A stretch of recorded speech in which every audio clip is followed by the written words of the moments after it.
আল্লাহ যত সৃষ্টি করেছেন সমুদয় সৃষ্টি হলো ক্ষণস্থায়ী।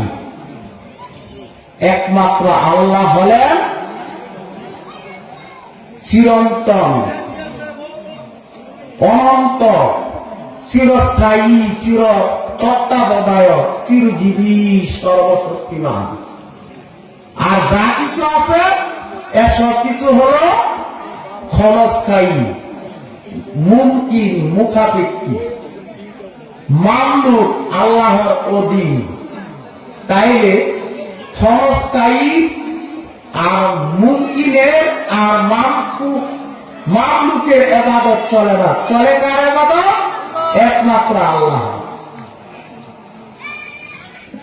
এই মহাকাশ ও এই মহাকাশে যা কিছু আছে, এই মহাকাশের বাহিরে যা কিছু আছে, এই পৃথিবীটা 51,90,92,000 বর্গ কিলোমিটার মাত্র।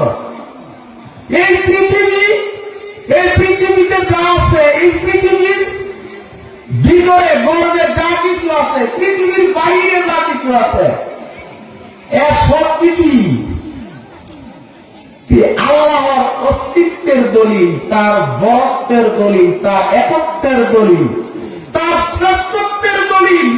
এসব কিছু হচ্ছে তার মহত্ব, আনুগত্যের প্রমাণ।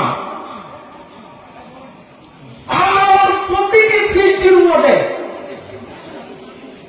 কত যে তার কুদরতি ব্যবস্থা রয়েছে, যদি মানুষ জানার চেষ্টা করত, যেমন হয়তো বড় মাপের জ্ঞানী, তেমন হয়তো আল্লাহর শুকরগুজারি বান্দা।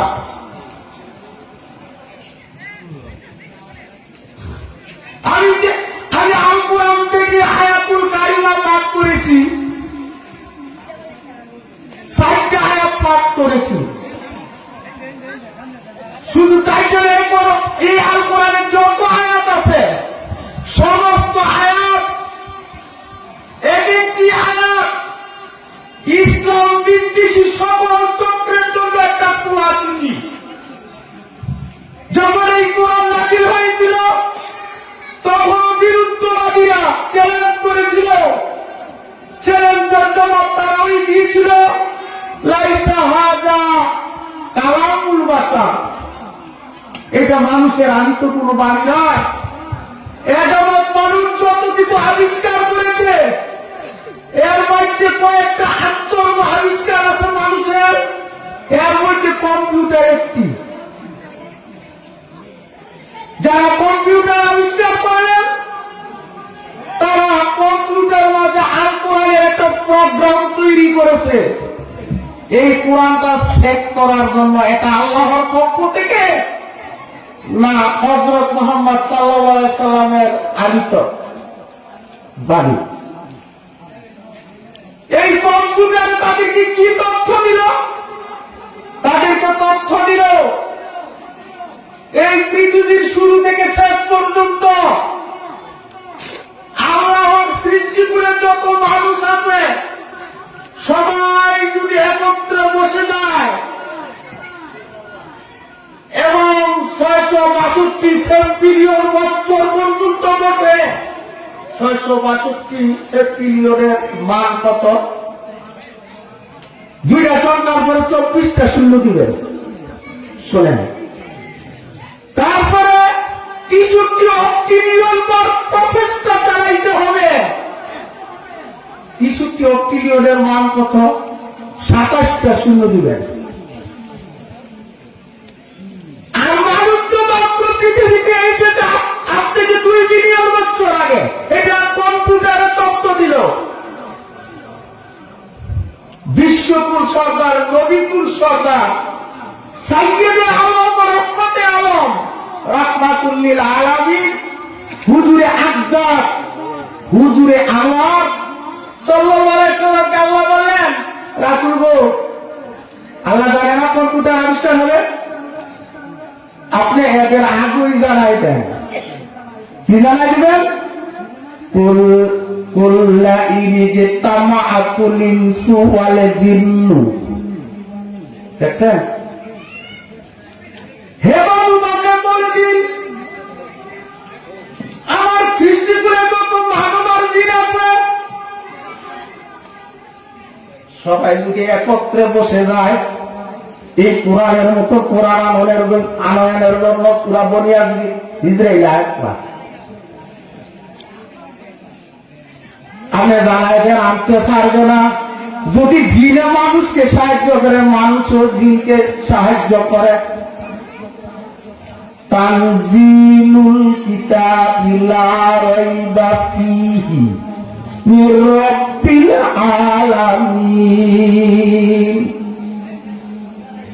এই মুবারক গ্রন্থ সমস্ত সৃষ্টি জগতের প্রভুর পক্ষ থেকে এসেছে, এতে কোনো সন্দেহ নাই। ইন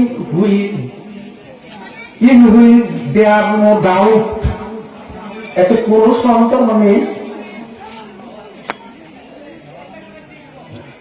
একদল কাফির রাসূলুল্লাহ সাল্লাল্লাহু আলাইহি সাল্লামের নিকট আসলো, এসে দেখেন রাসূলুল্লাহ সাল্লাল্লাহু আলাইহি সাল্লামের মজলিসের চতুর্দিকটা গরিব সাহাবাদের একটি দল। এই দলে কেটা? হযরত বেলাল হাবশী রাদিয়াল্লাহু আনহু, হযরত আব্দুল্লাহ ইবনে মাসউদ রাদিয়াল্লাহু আনহু, হযরত সালেম রাদিয়াল্লাহু আনহু, হযরত শিমালান রাদিয়াল্লাহু আনহু, এরকম অনেক সাহাবা রাসূলুল্লাহ সাল্লাল্লাহু আলাইহি সাল্লামের চতুর্দিকে বসা। এরা সবাই গরিব, শরীরের কাপড় ছেঁড়া। কাফেররা এসে বলল, কাফের কারা? উতবা, সায়বা, রাবিয়ার অনেক কিছু ছিল। এর মধ্যে আমের সে সাহাবার মর্যাদা পাইছে এবং তিনি সাহাবা ছিলেন। রাবিয়ার দুই পুত্র উতবা, সায়বা, মুতিন ইবনে আদিম, হারিস, এই বড় বড় কাফেরের দল এসে বলল, আমরা কি করে এদের পাশে বসি? এরা তো আমাদের কৃতদাস, এরা আমাদের দান দক্ষিণা নিয়ে চলে খায়, আমাদের তো একটা মান সম্মান আছে, আমরা আসলে আপনি এদেরকে উড়াই দেন, আমরা আপনার উপর ইমান আনি আর আপনার খেদমত করে এই সুযোগটা দেন। আল্লাহর পক্ষ থেকে আয়াত আসলো, ওয়ালা তাকুরুদিল্লাযিনা ইয়াদউনা রাব্বাহুম বিল গাদাতি ওয়াল আশি ইউরিদুনা ওয়াজহাহু। হে মাবুদ, আপনি তাদেরকে উঠাইবেন না। কেননা আল্লাহ জানেন তাদের পাষাণ হৃদয়, তাদের হৃদয়ে মোহ মারা, এটা তো আল্লাহ জানেন। ওয়ালা তাকুরুদিল্লাযিনা, রাসূলগণকে কিছু নির্ধারিত করবেন না। এরা তাদের পালনকর্তাকে ডাকে, সকালে ডাকে, বিকালে ডাকে, সারাক্ষণ তারা আমার সন্তুষ্টি কামনায় থাকে, আপনি তাদেরকে উঠাইবেন না।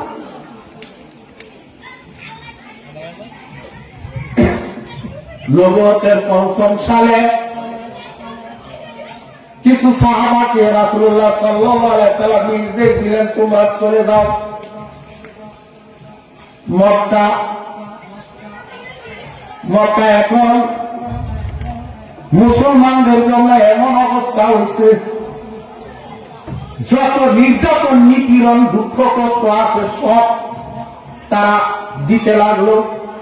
যেমন আমাদের দেশ থেকে একটা জালিম নেত্রী বিদায় হয়েছে, কিন্তু তোকে তো দেয় না মানুষরা, এটা মিথ্যা। হক কথা না করলে এবার শুনলে সব হতো না। পৃথিবীতে যদি কোন জালিম থেকে থাকে তাহলে ১ নম্বরে ইসরায়েলের নেতানিয়াহু। এরপরে আমাদের দেশে যিনি বিদায় হয়েছেন নাম তো জানেন,